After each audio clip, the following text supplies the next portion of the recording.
Hello বন্ধুরা, welcome back to my channel flavours by Shubhra. আজ তৈরি করব ভেজ ফ্রাইড রাইস।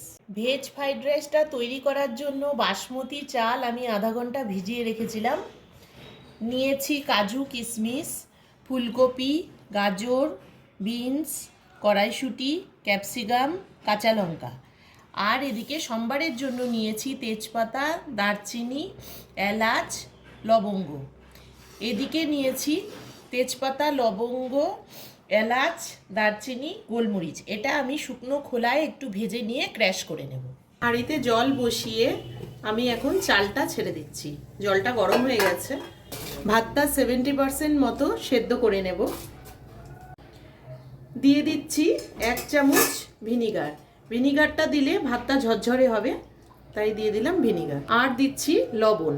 ভাতটা যতক্ষণ সেদ্ধ হচ্ছে ততক্ষণ আমি শুকনো খোলায় গরম মশলাটা একটু ভেজে নিচ্ছি।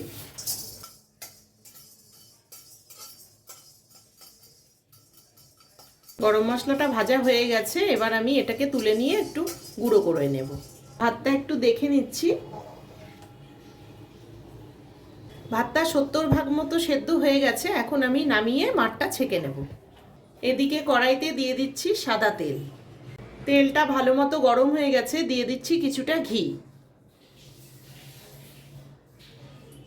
এবার তেলে দিয়ে দিচ্ছি গরম মশলা। সবার প্রথমে তেলে দিচ্ছি ফুলকপিটা।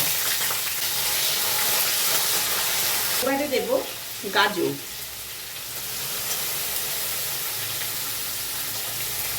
দিচ্ছি বিনস, মটরশুঁটি। এবার দেব কিছুটা লবণ।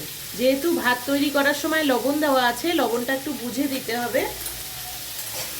সবজিগুলো ভালো করে 5 মিনিট ভেজে নেওয়ার পর দিচ্ছি ক্যাপসিকাম আর 2টো কাঁচা লঙ্কা দিয়ে দিচ্ছি। সবজিগুলো ভালো করে ভেজে নিয়ে মাঝখানটা একটু ফাঁকা করে আবার একটু ঘি দিয়ে দেব। দিয়ে এবার কাজু কিশমিশটা ভেজে নেব।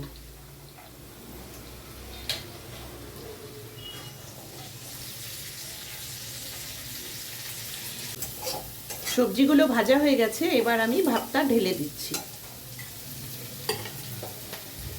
খুব ভালো করে ফ্যানটা ঝরিয়ে নিতে হবে।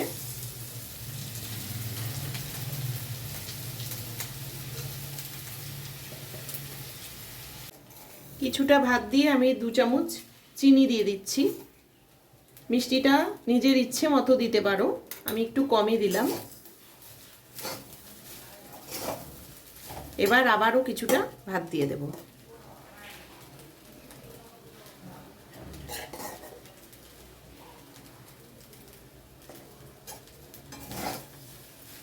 সব শেষে দিয়ে দিচ্ছি যেই ভাজা মশলাটা আমি গুঁড়ো করে রেখেছিলাম, সেটা দিয়ে দিচ্ছি।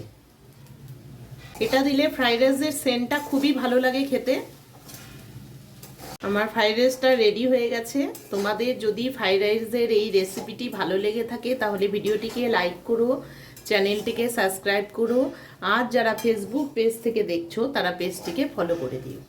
তৈরি হয়ে গেছে, এবার আমি তুলে নেব।